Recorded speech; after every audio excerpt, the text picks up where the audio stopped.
4 large ICT industries, 6 research institutions, and universities. So basically, the motivation of this project is, do you hear me well? Yes? Okay. You should restart the Meet, the Google Meet. Yeah, okay. So the motivation of this project is mainly to, based on the expansion of the IoT right now and the, AI-enabled platforms, we realize that the cyber attack, the dimension of the threat intelligence and landscapes, it's really complex to tackle. So actually, our main goal is to focus on helping CERTs and CSERTs in understanding, the complexity and the dynamicity of the IoT environment, and especially focusing on cybersecurity and privacy. So our main goal and our vision is to be able to define some and build a platform that can help CERTs and CSERTs into analyzing the landscape of cyber threats, and being able also to take some wise and more objective solutions in making, building these solutions.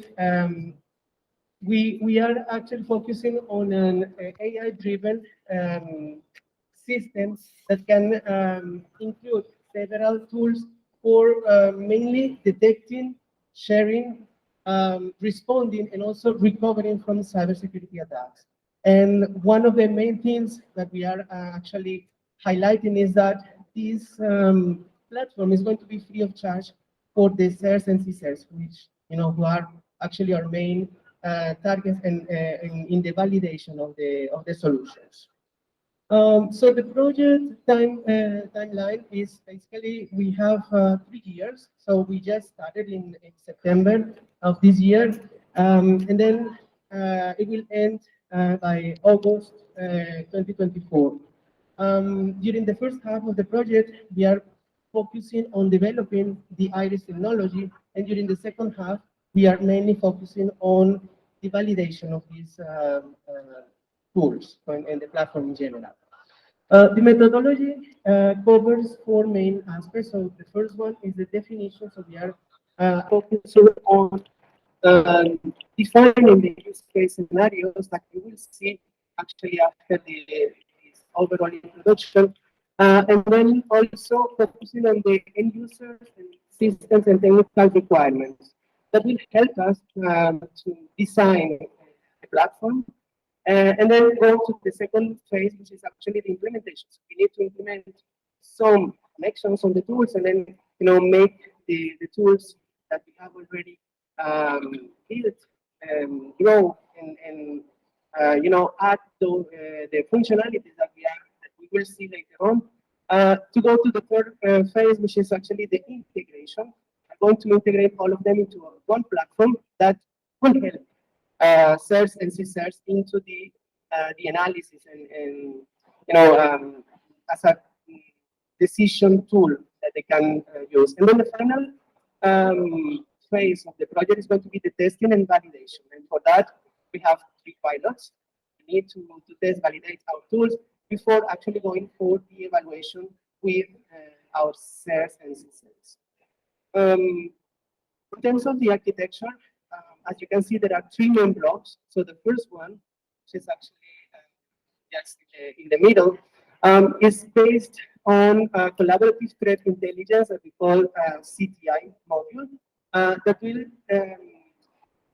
try to get data from this threat intelligence companion, and also the DPA, the data protection and accountability, that is using actually the distributed ledger technologies for accountability, audit, and traceability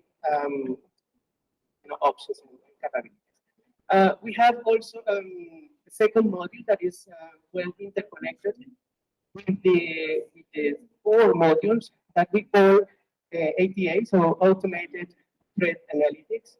And here we have 4 main tools. So actually, we are going to build, if we need a honeypot, and a threat analysis and detection. So we have also the risk and vulnerability assessment, and also response and self-recovery. So all these four tools will be feeding the core module with information about the security and threats.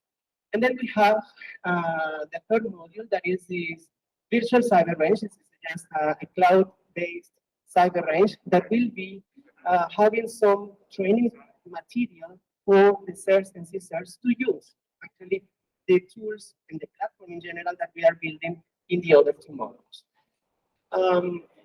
In order to give you more details about the different use cases that we are going to be using for testing and validating our technologies, I will give you the opportunity to discuss a little bit more in details with Xavier Asemar and Mariano Lamarca, that will introduce you to use case one, so the pilot of Barcelona. So Xavier and Mariano.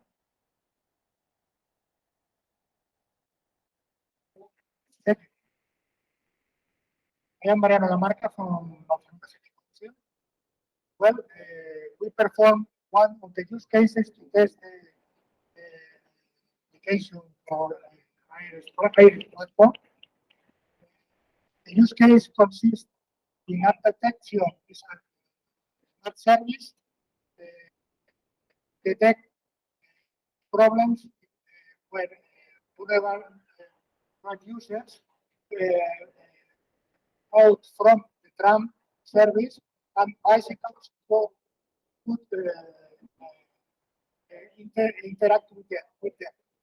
We detect the arrival of the tram, of the people in the station, and make a message or an indication to bicycles or other vehicles in the road. This service works in Barcelona, and we put several sensors in terms of cybersecurity in order to detect hacking action that this service can provoke abroad. Thank you, Mariano. I'm Xavier Asemar from Cisco. So let me go back just one slide for you to understand better where Cisco plays here and what we're going to do within that project.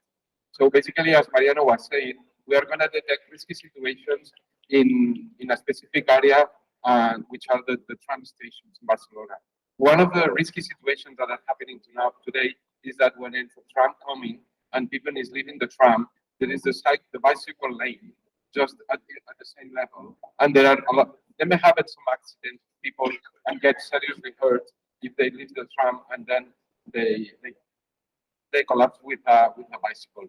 And the city council already, with another Horizon 2020 project for Pledger, they have developed a solution that even is using artificial intelligence and some IoT sensors, which makes perfect fit for that project because we are both using IoT and AI.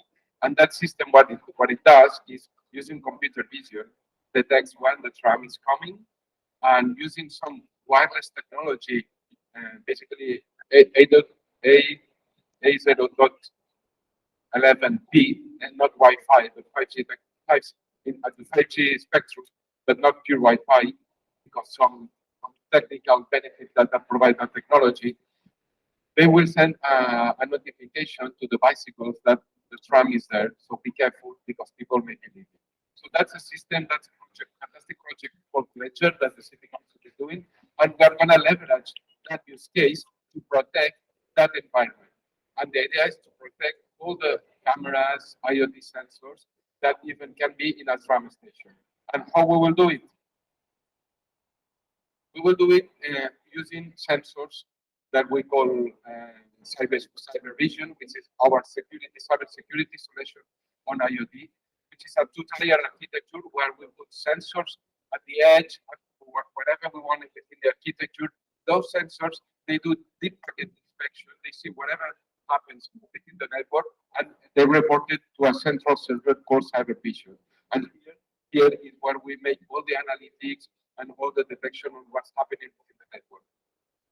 That platform has also open APIs that can be used by third-party companies and by first to provide some additional actions when we detect an attack. We are looking at some specific attacks on the first phase, like cabinet break-in, because those sensors also they have they can detect specific vandalism into the cabinet, Wi-Fi, Wi-Fi hacking, general services, camera that we are using, and so far and so on. Those are the main capabilities of the system. I'm not going to enter into the details of everything that our system can do.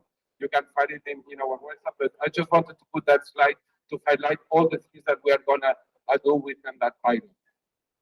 We can even check change of configuration. We can check anomalies, behavior of devices, anomalous traffic, and so on. I mean, you see it here, and I think it's quite comprehensive, everything that we are going to detect. And the good thing is that we are going to use those type of sensors, but the thing about that solution is that in those sensors, we have it in several flavors. We are going to use it in a tram station, but as you can see, we have wireless, we have switching, we have many other Cisco devices that have that software embedded, and we can extend that use case to many other use cases. So we were discussing other types of sensors that are today in a smart city that any of those can fit on any potential new use case. And that's all for the pilot from Barcelona. So back to you, René, maybe, or back to you, Andrew. Okay, so let me introduce Andrew. Andrew will present the use case, the pilot use case for Tayen. Okay, so I'm Andrew Roberts. I'm from Finland, Estonia Smart City Center of Excellence. Can you wait for a second, please? Just a second. Have a technical issue.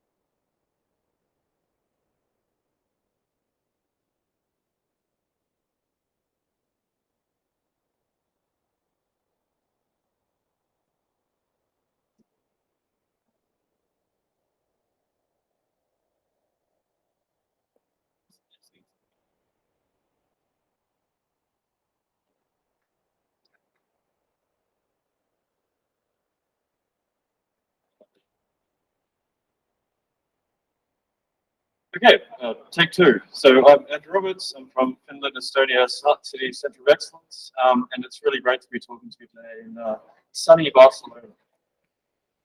So the talent use case kind of focuses on autonomous transportation systems and the smart city, and kind of like why would we do this in a project?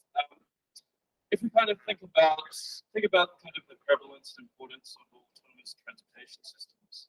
So even at, for instance, Smart City Expo, you see offerings from ZF, from EasyMile, from Abutech. So autonomous transportation systems provide last mile services and provide efficient and effective potential transportation solutions.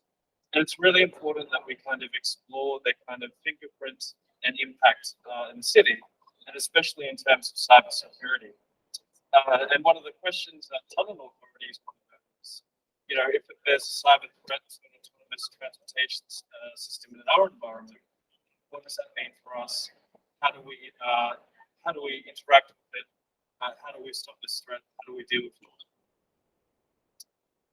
So the kind of ecosystem for autonomous transportation systems focuses on this kind of interconnected environment where you have the transportation platform itself communicating with you know, smart roadside units, V2X, as well as the platform itself being monitored by teleoperations and remote control monitoring centers. You also have a very data-rich environment, so telemetry is incredibly important in this environment. and especially understanding the kind of requirements of the telemetry. So for instance, teleoperation, which is the control of the vehicle remotely, has a very urgent requirement for telemetry, which has great integrity and availability, versus different other, as well as V2X, versus different telemetry in this environment. So I just want to play a video of the kind of infrastructure we have at our university and what will be involved in the Tallinn pilot.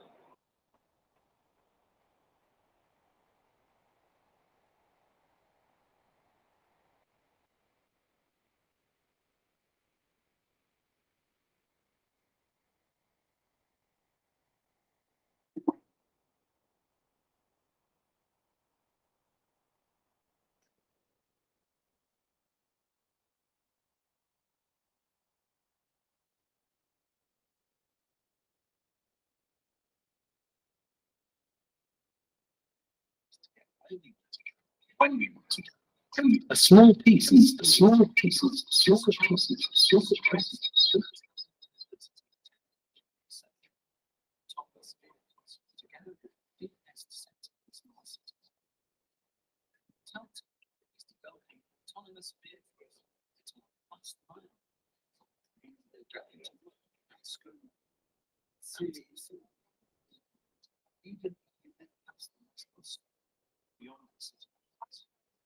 Self-driving cars and buses.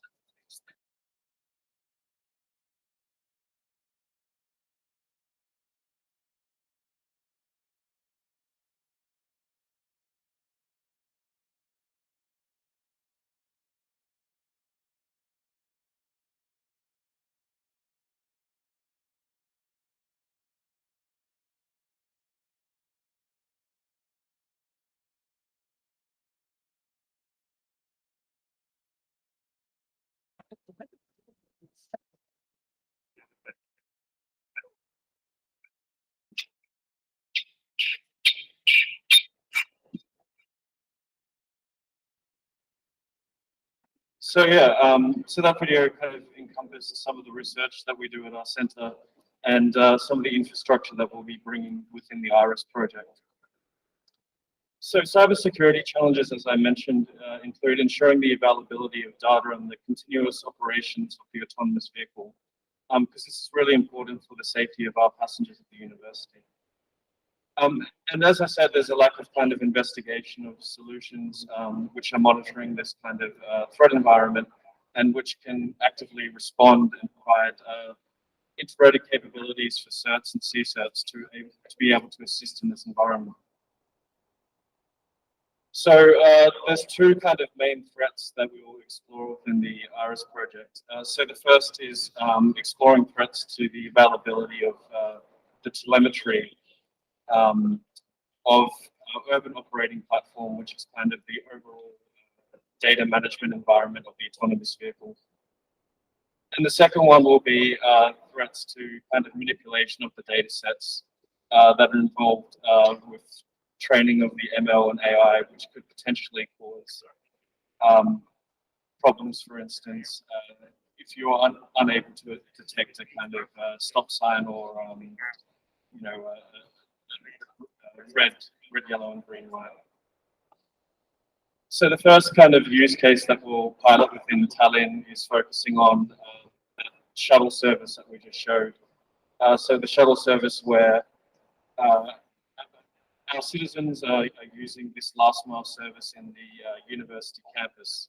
And so within this journey, on the outside, it's just a normal journey from one destination to the other. But from a kind of network perspective, you have this data-rich telemetry environment where communications going to the teleoperations center and communications about the progress of the vehicle. So what happens if there is manipulations of the telemetry which control the functions of the vehicle? How, from a cybersecurity perspective, we can identify that and react to it. And as I said, the second one will focus on any cyber threats which deal with manipulations of the ML AI kind of training set, which interrupt kind of adequate or accurate object detection and which put passenger safety at danger.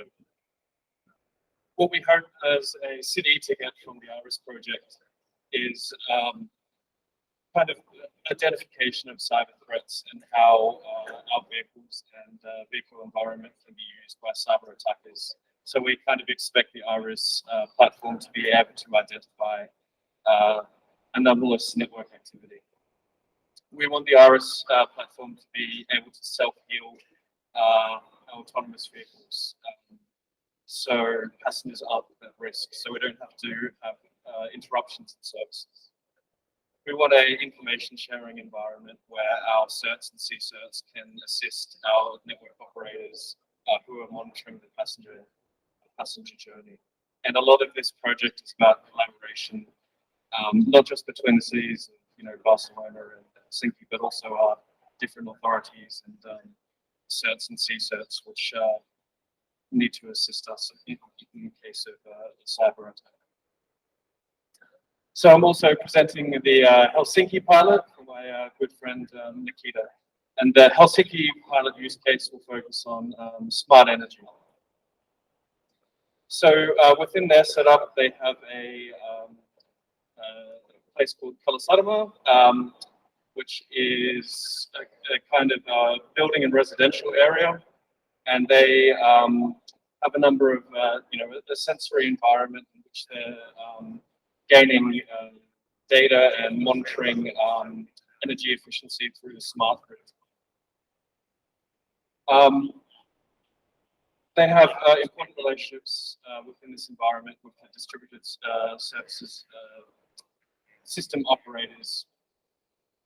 And they're sharing, they have an important linkage with the city of Tallinn, sharing data about smart grid usage and operations. And it's really, smart grid is a really important thing.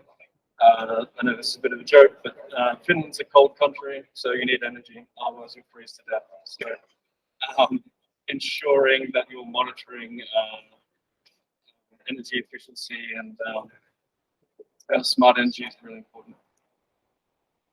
So the way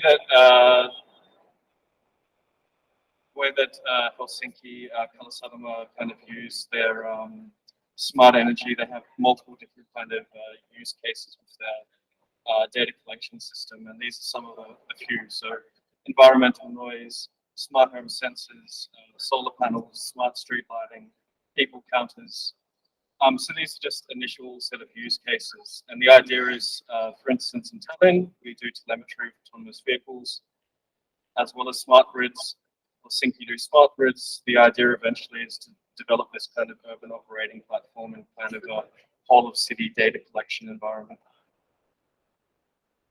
And these are some of the examples of what is being collected by the smart grid APIs. From heating demand, solar, geoenergy, and energy data of buildings. They also collect a digital twin of the environment. This is what they generate from the data. And this will form an important part of IRIS, as they'll use some of their digital twin functionality to be able to replicate the data flows and use this for cybersecurity. Some of the challenges of cybersecurity in this kind of smart grid environment is, as I said, effective incident response and threat intelligence collaboration. Although we talk a lot about cybersecurity, not a lot of people in the smart energy and smart grid business are looking out for cyber threats. So IRIS, in a way, kind of raises awareness of the potentiality of this data to be manipulated. And it's really important to focus on the integration of the APIs that connect cross-border from Estonia and Finland, but also the APIs that connect to the environment.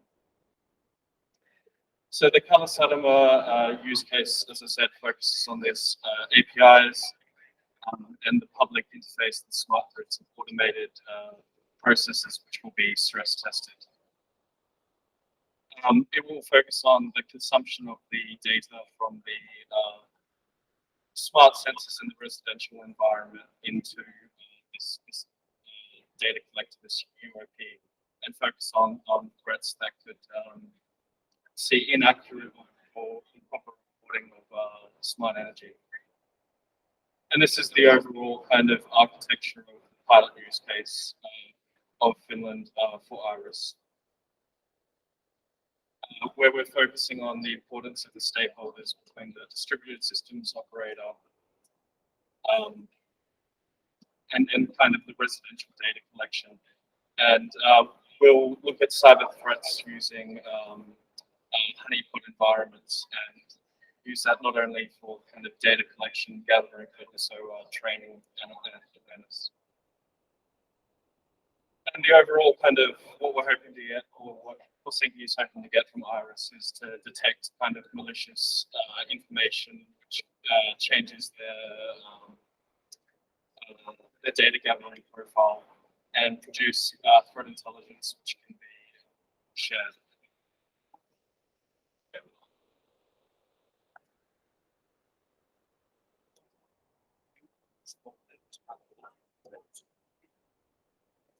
Thank you, all the speakers. I think it was a really interesting talk.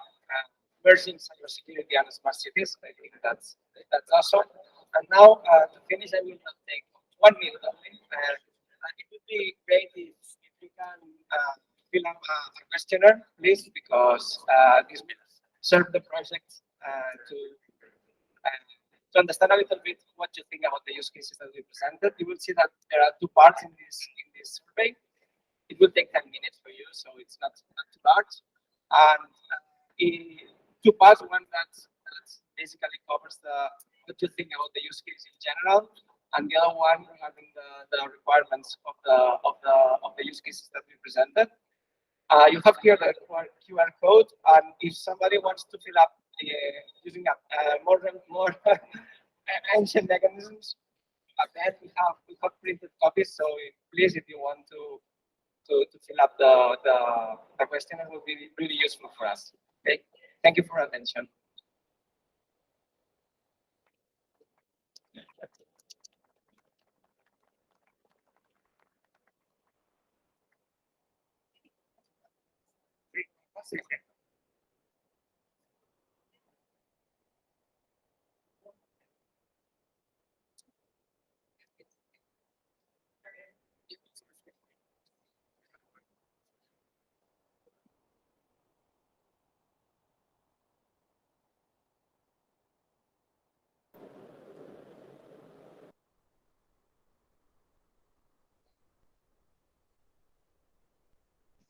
Rene, can you show the QR again, please?